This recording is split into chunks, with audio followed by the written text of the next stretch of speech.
Bem, senhoras e senhores, a primeira conferência desta tarde traz como tema Pessoas e Organizações, outro contrato social.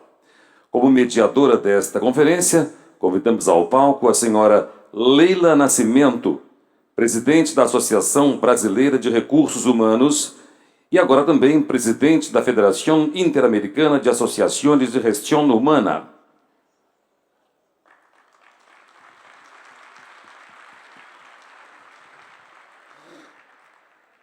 O conferencista que nos falará sobre o tema é o presidente da Federação Mundial de Associações de Recursos Humanos e ex-presidente da Associação de Recursos Humanos da América do Norte, com vasta experiência em cargos executivos em empresas na América Latina.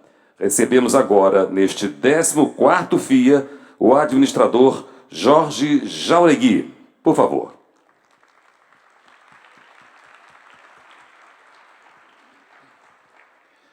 Passamos a palavra à senhora Leila Nascimento. Obrigada, boa tarde. É um prazer imenso estar aqui no Fórum Internacional organizado pelo CRA, no qual eu tenho muito orgulho do nosso conselho.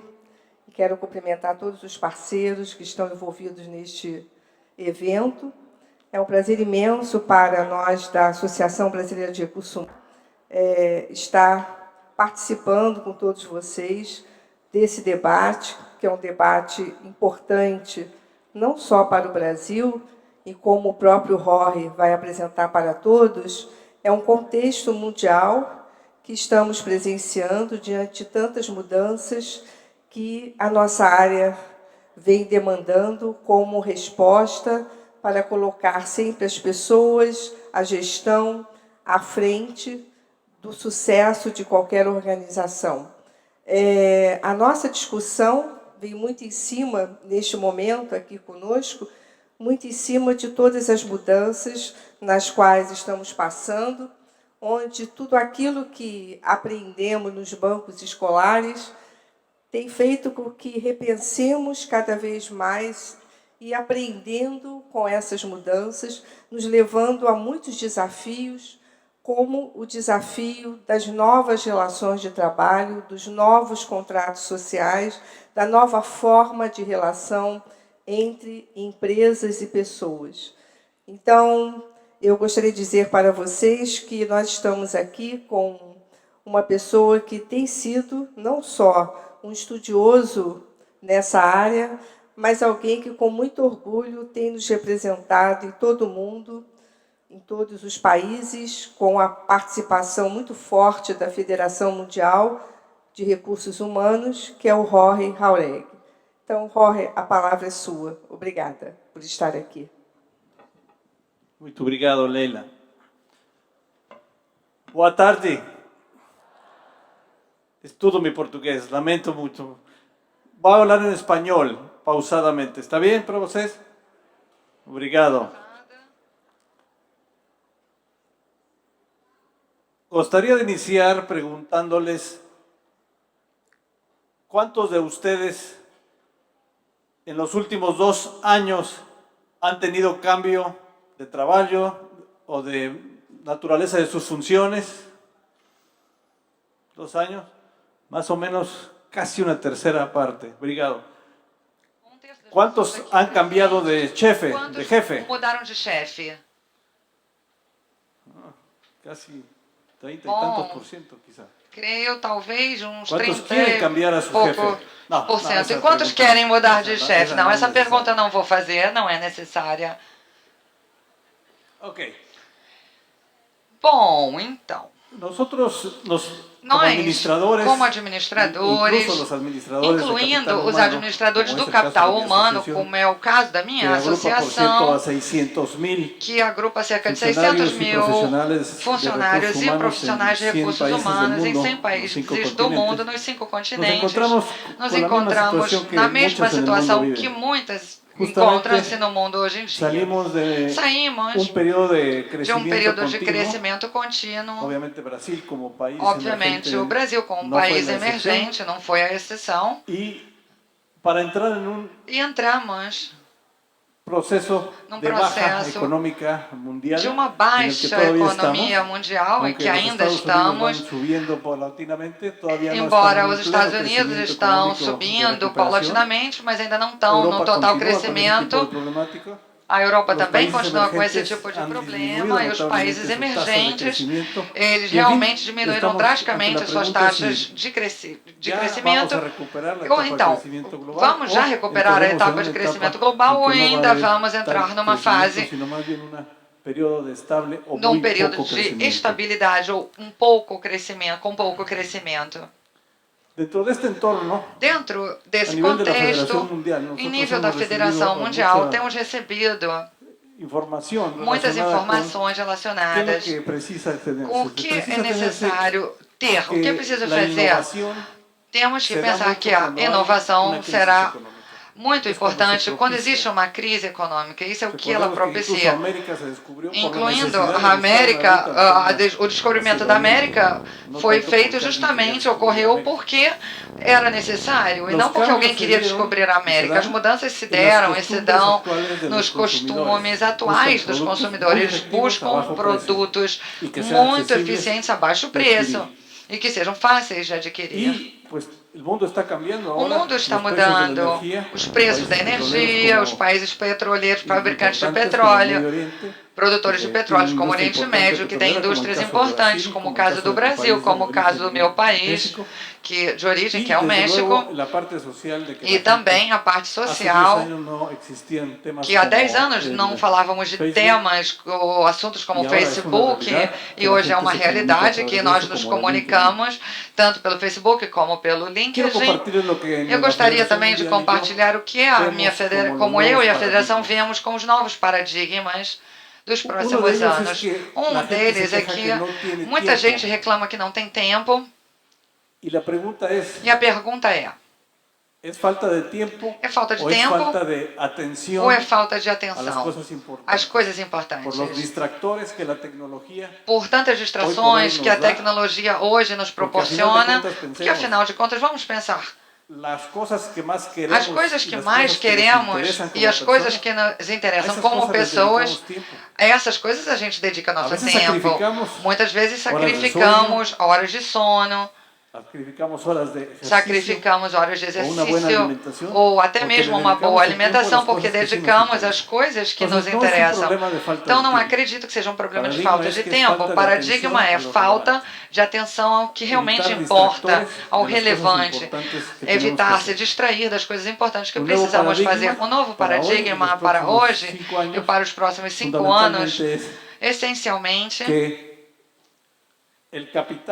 o capital intelectual das organizações dos países é o ativo mais valioso. Agora vamos ver algumas estatísticas também com relação a esse assunto. Aqueles que não têm acesso à internet, não podemos dizer que está participando ativamente do mundo de hoje. Da população mundial de 7 bilhões de pessoas, só 2 bilhões têm acesso cotidiano à internet, ou acesso constante. Então, como vamos fazer chegar essas pessoas esse acesso? O conhecimento por si só não é valioso se não está unido para uma capacidade de associação e aplicação desse conhecimento. Esse conhecimento acumulado não serve de nada se não encontramos uma forma de aplicá-lo de forma consistente e produtiva. Um outro paradigma, e perguntamos nas nossas próprias organizações, o que atrai as pessoas? Uma estratégia, por mais bonita que ela seja, ou a pessoa se sente atraída a uma cultura em particular? Na Federação Mundial, consideramos que as pessoas estão dispostas a defender uma cultura organizacional que se beneficiam muito mais do que uma estratégia de negócios, porque na cultura está o motivo e afinidade de valores e também de princípios. Qual o paradigma? As organizações hoje em dia trabalham o reconhecimento, o esforço, o prêmio para os resultados e acaba acontecendo a falta de ação. O que castiga é a organização, acaba castigando é o mercado. Esses são os paradigmas. Agora, quais as competências temos para enfrentar esses paradigmas? Isso é somente uma representação gráfica do que eu chamo de árvore de competências, na qual o que vemos primeiro são os frutos.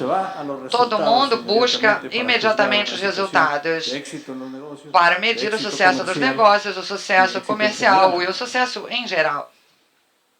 Las ramas aqui representadas, aqui as raízes representadas são as folhas, é o que se referem aos conhecimentos, as competências, as habilidades. Mas o mais importante dessa representação dessa árvore são os valores que são representados pelas raízes. Temos árvores muito grandes, muito altas, mas que não vão aguentar a velocidade de um ciclone, porque as raízes não estão sólidas, não são fortes. Por isso, eu vou compartilhar com vocês uma história de duas pessoas, dois vizinhos, que tinham as casas separadas por um pequeno muro. De um lado, um vizinho plantou uma árvore, colocou todos os fertilizantes, água, 5 vezes por dia, e o outro vizinho, um vizinho bom, então por que eu também não vou colocar uma árvore aqui? Também comprou uma árvore, mas não usou tantos fertilizantes, e praticamente não deu água. Chovia, então era o suficiente para a árvore ter água. Aí a árvore do primeiro vizinho cresceu muito, muito alto. Já a árvore do segundo vizinho cresceu um tamanho normal, padrão um pouquinho melhor. Aí teve um furacão muito forte e que derrubou a árvore maior, mais alta, aquela que tinha dado fertilizante, muita água, muito cuidado. E a segunda árvore sobreviveu as consequências desse furacão no mesmo local. Aí perguntou o vizinho: puxa, como você não colocou fertilizante? Porque eu tenho um amigo que é biólogo, dá à árvore somente o necessário, não precisa dar tanta proteção, porque as raízes vão buscar, vão procurar. Se você botar pouca água, elas vão buscar por líquido, vai buscar esses líquidos vitais, e assim ela vai se fortalecer. Portanto, muitas vezes a gente abusa dessa superproteção nas organizações, da nossa família, até com nossos próprios filhos. E não damos essa oportunidade para o crescimento, para que as pessoas busquem as raízes. Isso é a maneira com que vejo essa árvore de competências. Como vamos enfrentar essa situação? O que querem as pessoas hoje em dia? As últimas pesquisas em nível mundial, o que caracteriza que as pessoas buscam as 3 coisas vitais, que são o significado do que fazem, se tem valor do que fazem para eles mesmos, os relacionamentos de qualidade no trabalho, trabalhar com pessoas que gostam e que respeitam e que querem, e alguma maneira de reconhecimento. Milhões de pessoas no mundo acordam todos os dias procurando isso. A pergunta é: as organizações nos dão essas 3 coisas, alguma dessas 3 coisas? O que podemos fazer para que elas possam nos dar de uma forma consistente e sustentável? É claro que não há uma fórmula mágica para isso, porque é isso que move até as pessoas no trabalho e na vida também. As pessoas responsáveis por dirigir as empresas, os CEOs, os presidentes, numa pesquisa global que a Federação Mundial de Boston fez, entrevistamos 3.500 diretores de empresas, administradores, e isso foi o que eles nos disseram. O que eles procuram nas empresas, na área de capital humano e recursos humanos, algo que pode proporcionar a liderança às pessoas que ocupam cargos de seus chefes e seus gerentes, para criar processos de administração de talentos sólidos, que as condutas organizacionais que prevaleçam sejam iguais aos valores que permanecem, que estão na empresa, e que não adianta você colocar um quadro, e coloca um quadro na recepção do escritório. Querem também uma estratégia para atrair talentos, desenvolver esses talentos e também reter esse talento na organização. E precisam que as pessoas se engajem com a associação, com a organização, com os objetivos, com os valores e as atividades estratégicas da própria organização. Isso foi o resultado dessa pesquisa, dos objetivos principais que as organizações estão buscando hoje em dia na área de capital humano, nas suas próprias empresas ou organizações. Aqui foi uma pesquisa global feita no ano de 2015, na qual se destacou como resultado qual é a escassez de talento, qual é a falta de talento. Há um paradoxo no mundo atual de um alto nível de desemprego em praticamente todos os países do mundo, mas ao mesmo tempo as empresas estão com problemas de ter pessoas competentes dentro das suas organizações, ou seja, um paradoxo da vida real e que acontece no mundo todo. E falando desses percentuais, vários países representados nesse slide e alguns da América Latina que vocês já identificaram, que é o Brasil e que já começam a ter problemas com a necessidade de colocar pessoas especializadas em vagas importantes em suas companhias. Isso são as projeções para os próximos 5 anos, 2015 a 2020. E por que estamos falando do fator humano como algo muito importante para as organizações, para os administradores? Não só os administradores de capital humano, mas também de recursos financeiros, tecnológicos, de recursos humanos e também da organização como um conjunto. Essas são algumas situações que foram relatadas por essa associação independente que diz que os negócios que apresentam um alto nível de capacidade e competências têm até agora 18% de produtividade financeira, ou seja, de lucros dentro das 1000 empresas principais do mundo.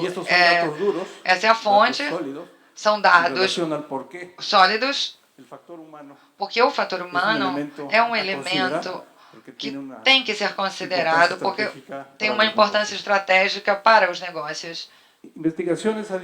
Outras pesquisas indicaram, como esta que falou, que as organizações que aplicam práticas de desenvolvimento e que contam com uma liderança comprovada alcançam resultados financeiros muito melhores do que empresas similares que não agem da mesma forma. Eu compartilho com vocês essas pesquisas porque muitas vezes tenho a impressão que uma parte mais leve, mais suave das organizações é um fator humano que não tem tantas implicações nos resultados, mas essas pesquisas elas confirmam exatamente o oposto, que as implicações são grandes. Quando os líderes são os primeiros que pegam a bandeira para desenvolver as profissões, as competências, as habilidades. Isso não é responsável só pelas pessoas de recursos humanos, mas todos os líderes de departamentos, das divisões ou regiões das empresas, eles conseguem ter resultados melhores se comparados com o resto das organizações. Uma outra pesquisa também feita por consultores e companhias independentes, empresas independentes, e mais outras pesquisas. Vamos relembrar que em 1982 estamos falando de 33 anos atrás. Do total das empresas, 62% atribuíam que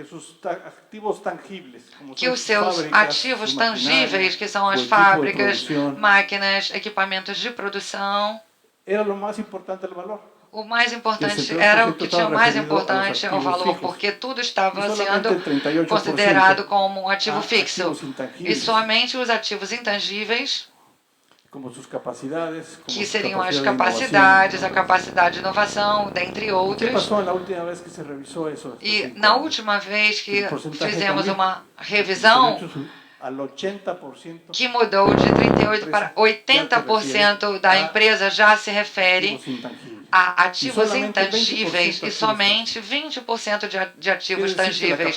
Quer dizer que a capacidade de geração de valor está muito mais hoje relacionada com a capacidade de gerar ideias produtivas, inovação, qualidade do capital humano, muito mais do que o valor dos ativos fixos.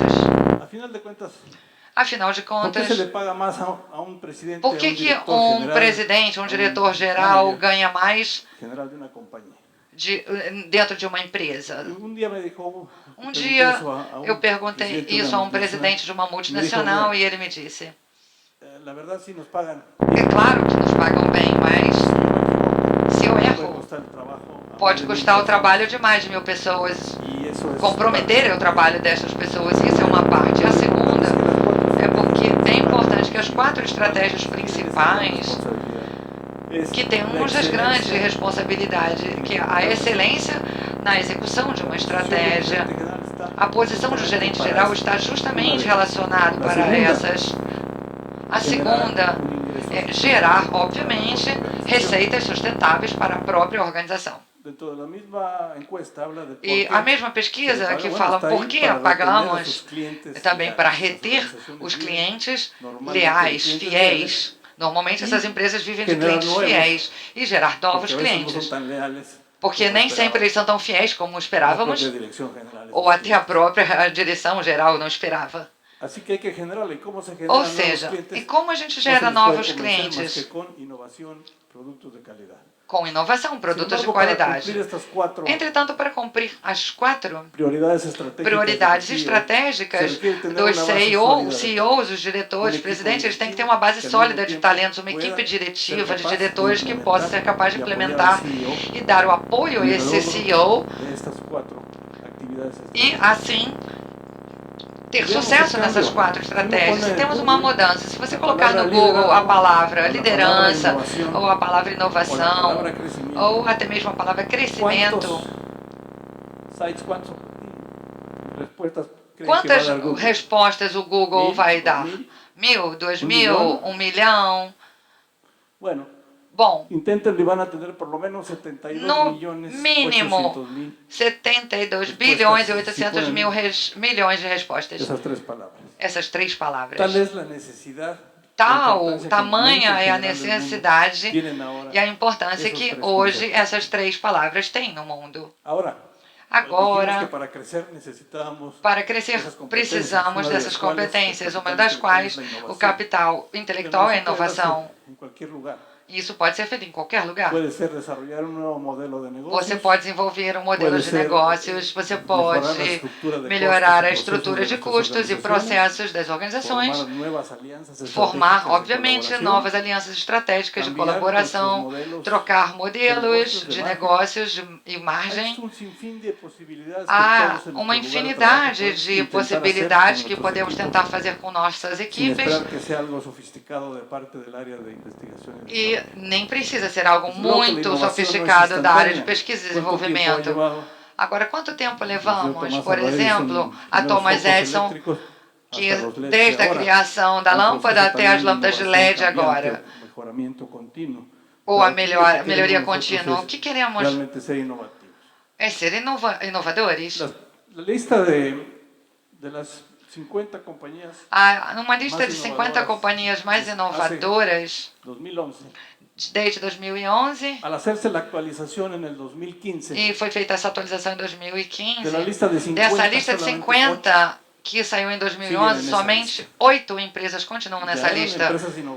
Eram empresas inovadoras. Eram 50 e dessas 50 hoje, só 42 permaneceram 8. 42 dessas empresas foram retiradas, ficaram fora da pesquisa. Então é muito importante você fornecer, você ter, fazer a inovação. Ou seja, a inovação também não requer tanto fonte financeira ou tanta informação. O que necessita é o compromisso da alta administração e saber que essa alta direção também erra, mas que não podemos perder o costume de tentar novamente, tentar coisas novas. E mais do que o capital financeiro, precisamos do capital cultural das organizações para fomentar e para aumentar a cultura de inovação e não castigar aqueles que não fizeram tudo exatamente. Como disse Thomas Edison, nós que fracassamos, eu fracassei uma vez sem conseguir, acabei descobrindo 1 milhão e outras maneiras de fazer coisas diferentes. E teve essa força e essa consistência e a criatividade necessária. Com relação em nível de talentos mundiais, eu gostaria de compartilhar com vocês essas estratégias que falam de quando se tem na força de trabalho, o talento apropriado, uma cultura de organização que reforça e estimula a criação, a inovação, que você sempre está buscando se a intenção for boa, quando se possui os processos adequados que fortalecem essa ambição de ser melhor, de ser inovadora, melhoria contínua, acelerada, e se possui os incentivos que, repito, seriam reconhecer os esforços, premiar bem o resultado quando se atinge e não tolerar a falta de ação com os objetivos apropriados, é quando se tem um crescimento sustentável dentro da inovação. Agora, como vocês podem ver nessa imagem, o que diz supostamente o chefe para a pessoa que levou uma ideia nova, e ele diz: olha, isso é uma abordagem bem inovadora, mas estou com medo, lamento dizer que eu não vou considerar, porque isso nunca foi feito aqui antes.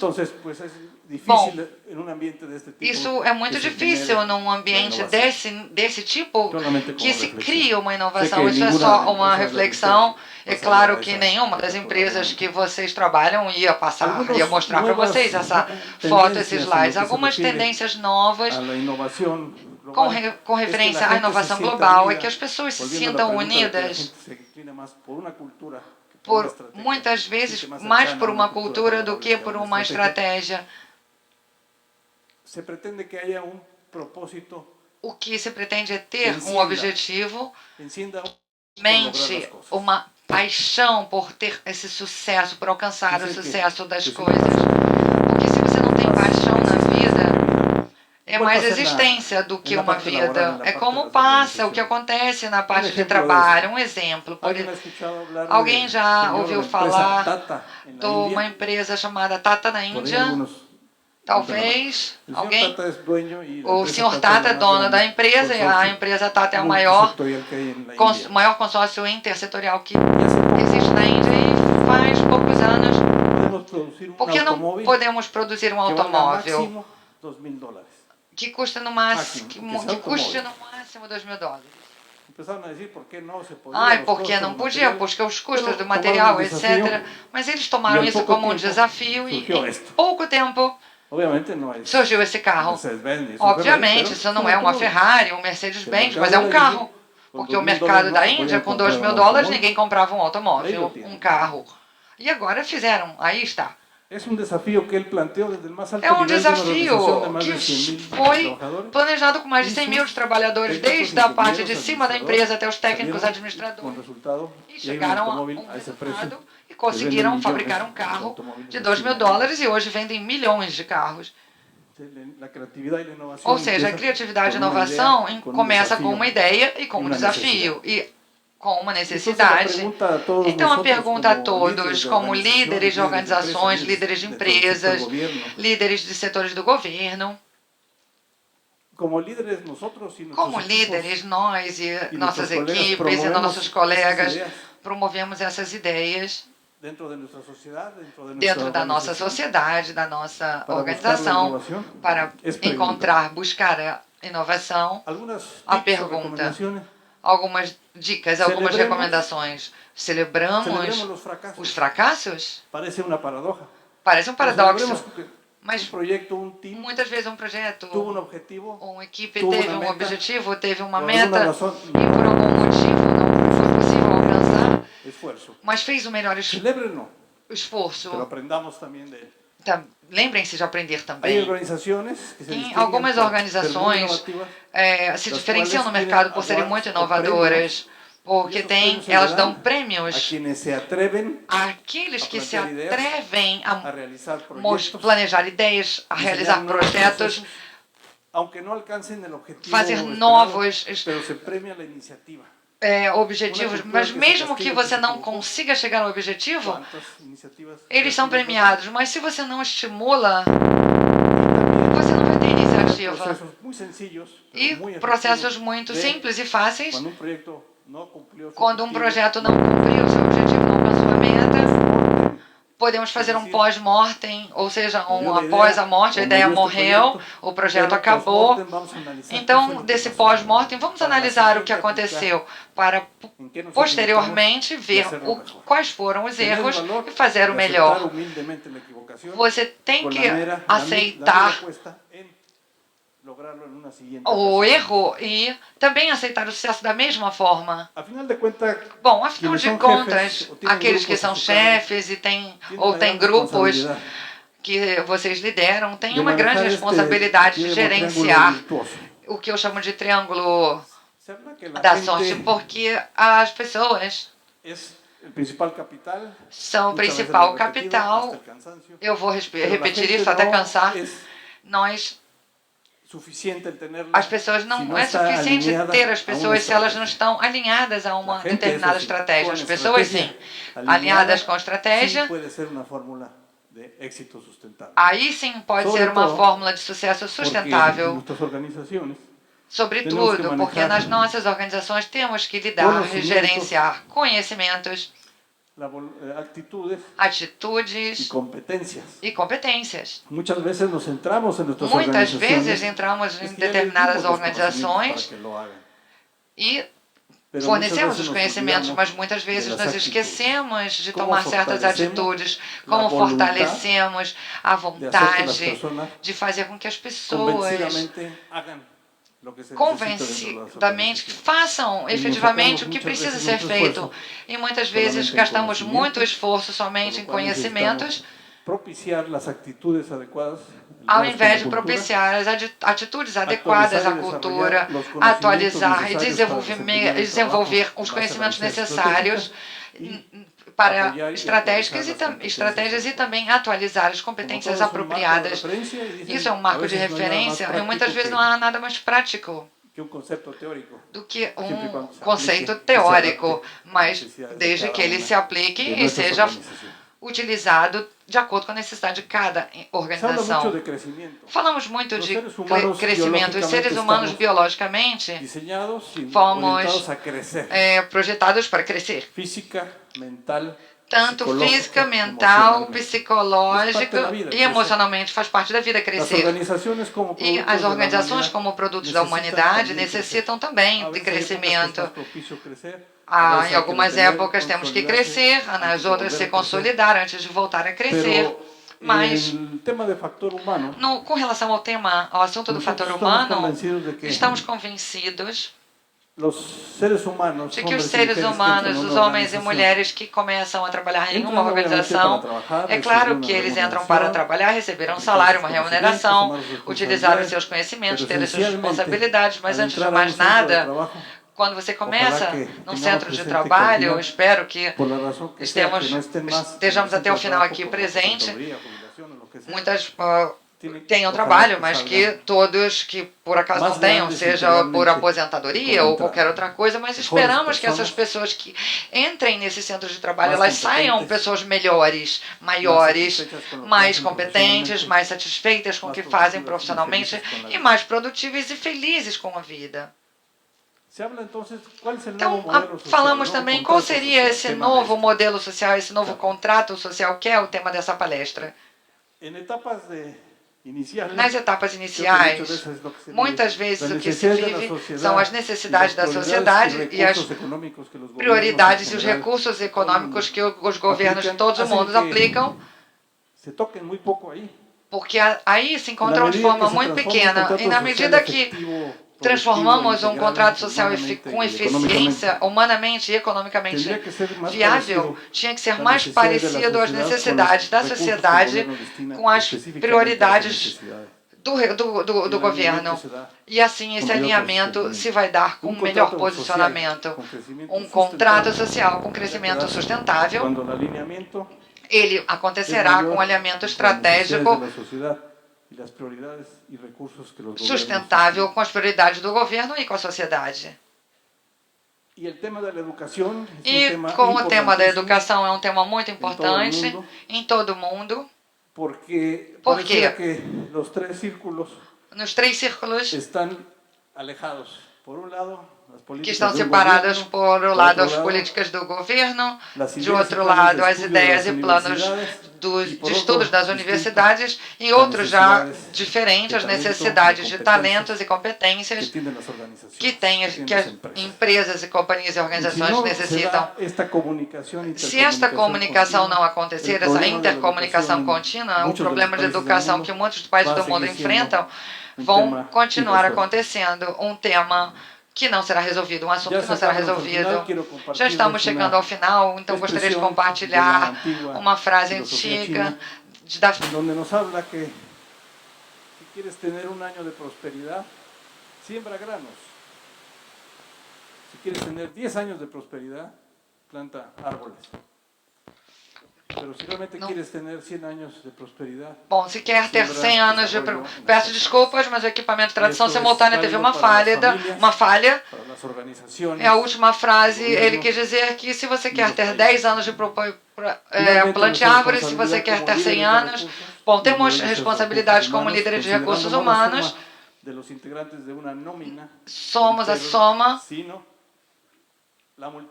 A multiplicação do talento humano, a criatividade, a experiência e os recursos também com os seres humanos. Assim teremos a inovação, a capacidade de fazer companhias afetivamente efetivas, eficazes. E também uma outra frase, que a águia não pertence ao horizonte ilimitado onde nasce, mas até o horizonte, até onde consiga voar.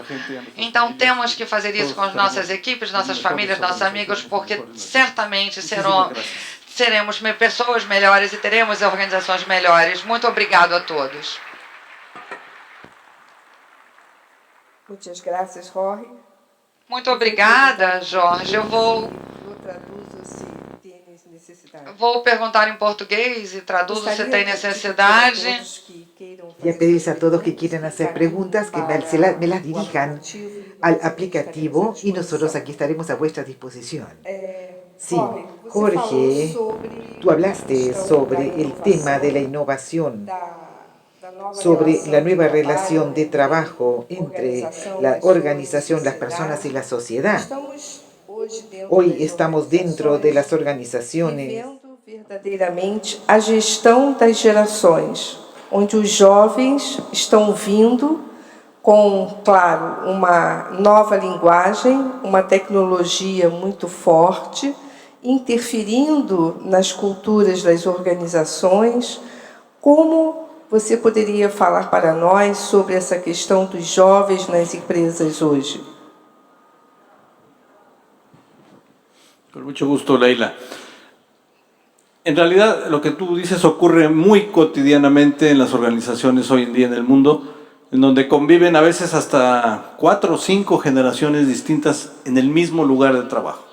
gente de la época tradicional, en donde el simple hecho de tener un trabajo ya era agradecer de por vida a una empresa, gente de los baby boomers, aquellos nacidos entre 1946 y 1957 aproximadamente, en donde la lealtad era un concepto importante y había trabajos de 30, 40 años que duraban.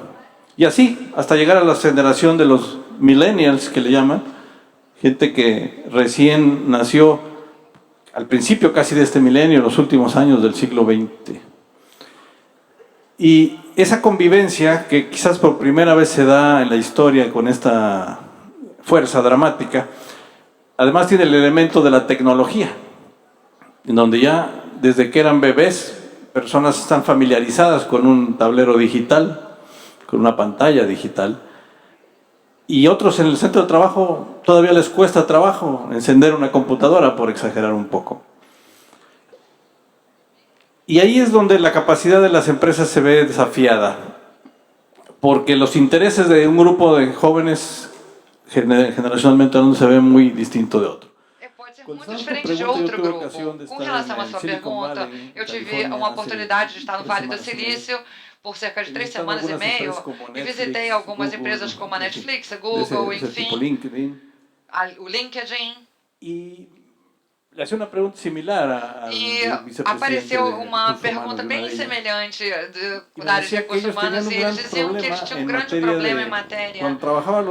Por exemplo, quando trabalhavam com as pessoas mais jovens, dessa geração anterior, eles não tinham problema nenhum com a velocidade, com os aplicativos e de que forma eles melhoravam os processos, mas quando quiseram incorporar coaches de gente que tenía 20, orientadores 25, 30 para años, pessoas que tinham mais de 20 ou 35 anos de idade, a mais do que esses jovens. Os jovens tinham uma característica diferente. Normalmente eles não respeitavam sempre como tinham uma competitividade tecnológica. Apreciavam os conselhos de vida das pessoas com experiência, as pessoas mais velhas que já haviam passado por outras situações de trabalho. E estavam ensinando esses jovens. Então, tinham que ter esse requisito prévio de que os jovens tinham que respeitar as habilidades tecnológicas das pessoas mais velhas. Isso serviu para redesenhar os aspectos e os projetos de coaching. Então, todas as empresas têm que levar isso em consideração, porque elas têm que analisar todas as faixas etárias dos grupos que trabalham. Você não pode somente... Muitos dos líderes pertencem à mesma geração e é muito difícil para eles pensar ou entender a necessidade de trabalhar com pessoas ou mais jovens ou mais velhas, e essas pessoas mais jovens estão muito acostumadas a questionar. E essas pessoas não pensam estar 20, 30 anos, 40 na mesma empresa. Em economias super desenvolvidas, cerca de 8 trabalhos diferentes, 8 empregos diferentes na sua vida profissional. Hoje pela manhã, nós estávamos com um grupo de diretores executivos e você falava da importância de mensurar os resultados e dos indicadores de resultados. Nós estamos aqui num público eminentemente de administradores e gestores, onde o acompanhamento e o monitoramento é importante. Poderia falar um pouco para nós sobre isso? Sí, con mucho gusto. Mira, Leila, hay una frase del señor Edward Fleming, que foi criador de uma iniciativa chamada Qualidade Total ou Melhoria Contínua, e que foi conhecido inicialmente mais no Japão do que nos Estados Unidos.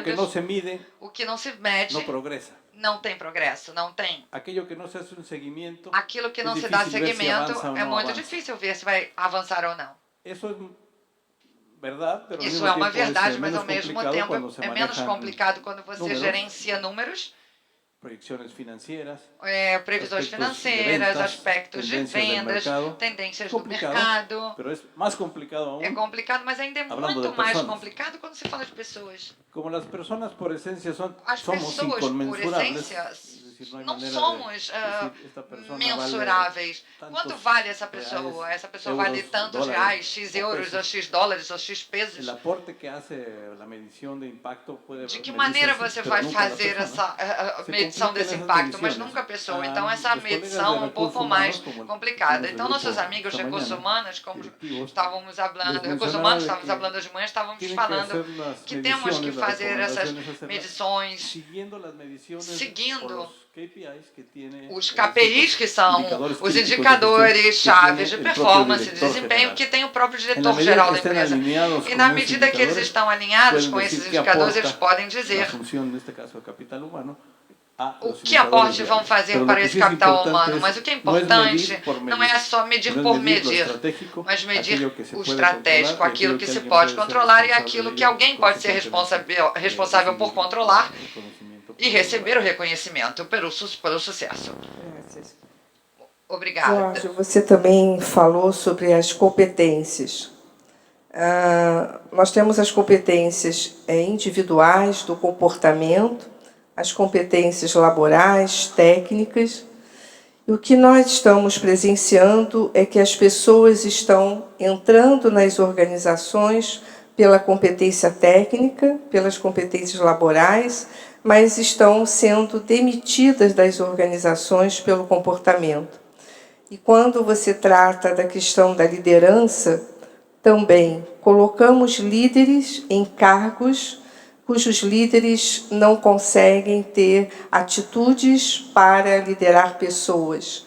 Pode falar um pouquinho sobre essa sua experiência no mundo, como isso tem sido?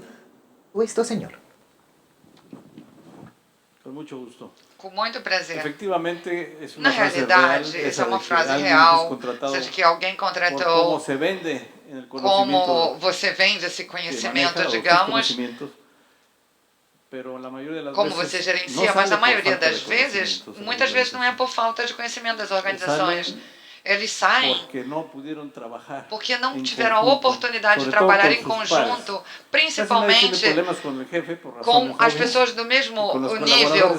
Às vezes eles não tiveram problemas, lógico, com seus chefes ou com a sua equipe, mas muitas vezes as pessoas que estão no mesmo nível hierárquico e que dependem de conhecimento, de convicção, e ainda mais do que a convicção, a maneira de se desenvolver e se relacionar com eles e a sua capacidade de negociar. A sua capacidade de negociar junto com a liderança, quando não tem uma definição de liderança, não pode incluir uma pessoa que não tem uma alta capacidade de negociação.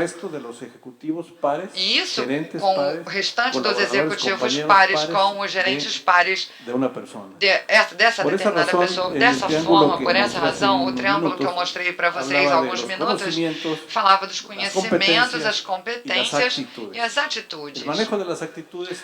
O gerenciamento, o manuseio dessas atitudes é o que está menos documentado no mundo dos negócios e nas organizações. Não se vê tanto nos tablets, fala-se muito de inteligência emocional, mas o tema é como vamos aplicar isso no cotidiano e ter presente essa imagem que não é suficiente as competências técnicas, por mais importantes que elas tenham, se não estão sendo aplicadas conscientemente as habilidades interpessoais, de influências positivas, de influências de liderança, com os membros de uma equipe de trabalho, que são essas pessoas que trabalham com a gente todos os dias, que são nossos pares. Eu vou fazer uma pergunta sobre o nosso Brasil, sobre o Brasil neste momento. Nós estamos vivendo um momento de expectativa e de mudanças, um momento de uma crise econômica que o Brasil atravessa, e a nós, gestores dentro das organizações, nos é dado também um papel de educador nesse momento, né, de como trabalhar com as pessoas, reduzindo um pouco a ansiedade e a expectativa diante de algumas mudanças corporativas que irão ocorrer, por exemplo, redesenho de negócios, redesenho de organograma, nova forma de abordagem em um mercado muito recessivo. E você, com a andança pelos países, quase 40 viagens por ano, qual conselho você daria para nós, gestores no Brasil, neste momento? Como gestores que estamos em Brasil.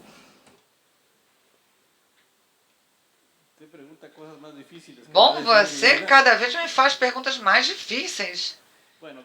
Bom, eu acho que eu não estou numa posição de dar conselhos a ninguém, porque eu vivi fora do meu país de origem por muito tempo. Eu no México, já vivi nos Estados Unidos, na Argentina, no Peru, enfim, eu já vivi em vários países e já vi classes de crises muito diferentes em todos.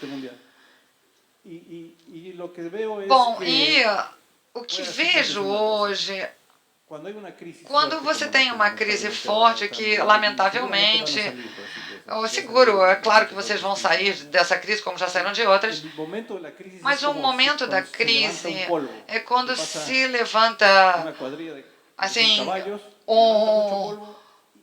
levanta muita poeira, muito pó, né? Quando passa assim, muitos cavalos, e muitas vezes não permite que as pessoas vejam que tem esse pó, essa poeira nesse cenário de curto prazo.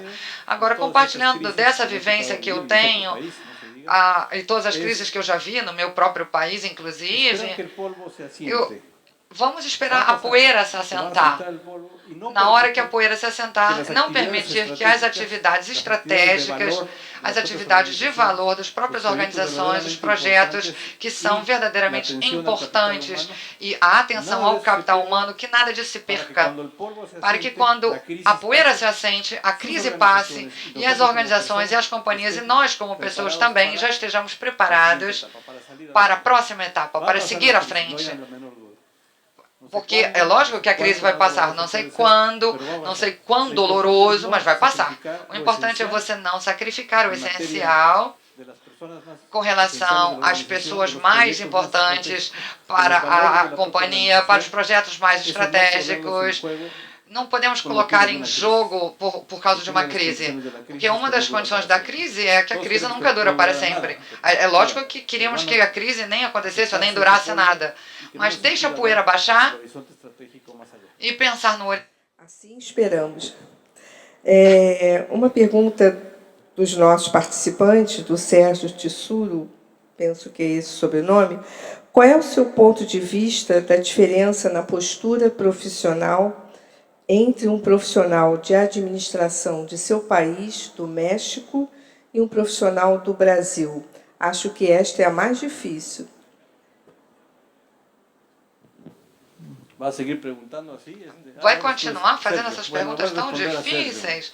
Eu acho que eu vou pedir ao Sérgio para responder.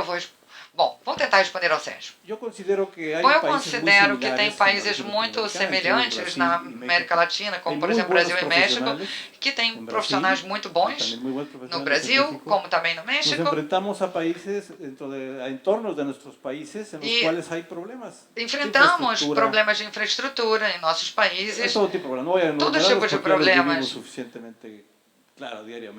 Isso é algo que a gente passa todo dia. O que eu posso dizer é que muitas vezes é um terreno muito propício para a inovação. Eu conversava com pessoas da Europa Ocidental, dos Estados Unidos, e me diziam que agora que temos uma possibilidade de trazer talentos da América Latina, porque é um talento muito bem reconhecido, o profissional brasileiro, por exemplo, porque ele está acostumado a trabalhar sob a incerteza e diante de situações muito complicadas, de autoridades, falta de talentos, mercados flutuantes, moedas flutuantes, é tudo que se vê hoje.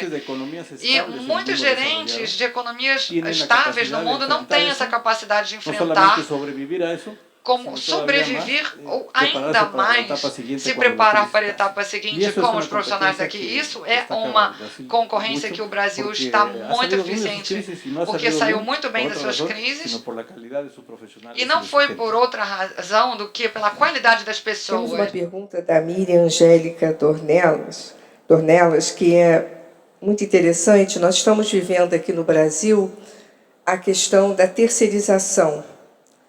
aprovação da terceirização no país, há uma discussão sobre as questões de proteção ao trabalhador, proteção ao empregador. O que você pensa a respeito da terceirização? Como isso tem sido visto? Por exemplo, nós sabemos que na Europa é muito forte, nos Estados Unidos também, mas como você vê a terceirização, no que contribui para as empresas e para o trabalhador? Gracias. Miren, la subcontratación es una herramienta. Bom, isso é uma ferramenta. Algumas empresas, pessoas superdimensionam esse valor como se fosse uma solução para todos os males ou para a maioria dos males da organização. E, sobretudo, o que se superdimensiona, ele acaba se desvirtuando. Então, como eu digo, repito, isso é uma ferramenta, ajuda as pessoas que estão desempregadas, ajuda a empresas que não podem aguentar todos os encargos sociais, porque não está agregando nenhum valor estratégico às atividades principais da companhia. Mas você tem que ver isso com cuidado. Você não pode abusar de uma ferramenta sem que esse pêndulo vá e volte. Você tem que ver isso como uma ferramenta para um trabalho temporário e para trabalhos não muito importantes, como se fosse uma válvula de escape temporária para o nível de desemprego desses países. Isso pode ser gerenciado de forma bem útil. Se presta a todo tipo de consequências não muito positivas, abusos. E lógico que mal feito, você vai ter problemas de abusos, falta de regulamentações, etc. É só uma questão de equilíbrio. Perfeito. E a última pergunta, que é uma pergunta que nós não comentamos aqui no nosso debate, é como você vê como as redes sociais colaborativas importantes. Bom, isso é uma pergunta também muito interessante, porque nesse mundo do hoje e do futuro,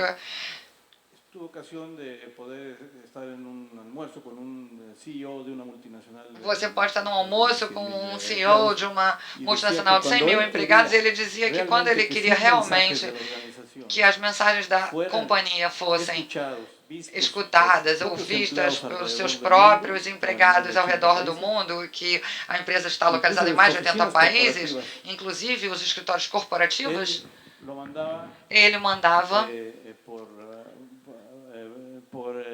por internet. Ele mandava pela internet. Porque ele tinha certeza que assim todo mundo ia ver do que se ele mandasse um e-mail do seu escritório. Ou seja, isso está mudando totalmente a forma, o conceito das redes sociais. As redes sociais são uma ferramenta que, é lógico, temos que ter uma certa precaução. Eu recomendo que hajam políticas internas para a utilização das redes sociais para evitar determinados problemas, porque a rede social é algo público, você não tem segredo mais na vida da pessoa, da organização.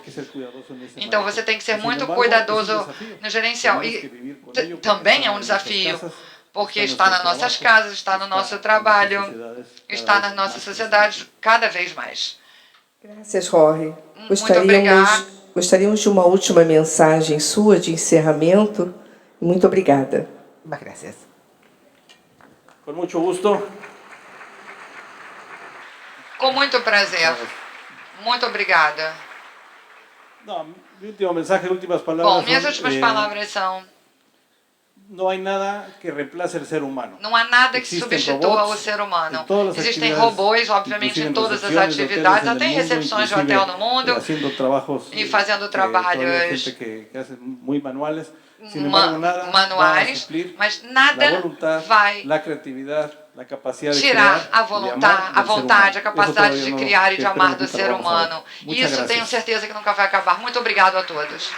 Agradecemos pela conferência ao administrador Jorge Jauregui e também pela participação da moderadora, administradora Leila Nascimento. Convidamos o administrador Afonso Vitor Viana de Andrade, presidente do CRA de Minas Gerais, e o administrador Antônio Jorge Cunha, presidente do CRA do Amazonas, que farão a entrega dos certificados e também das lembranças aos participantes desta conferência.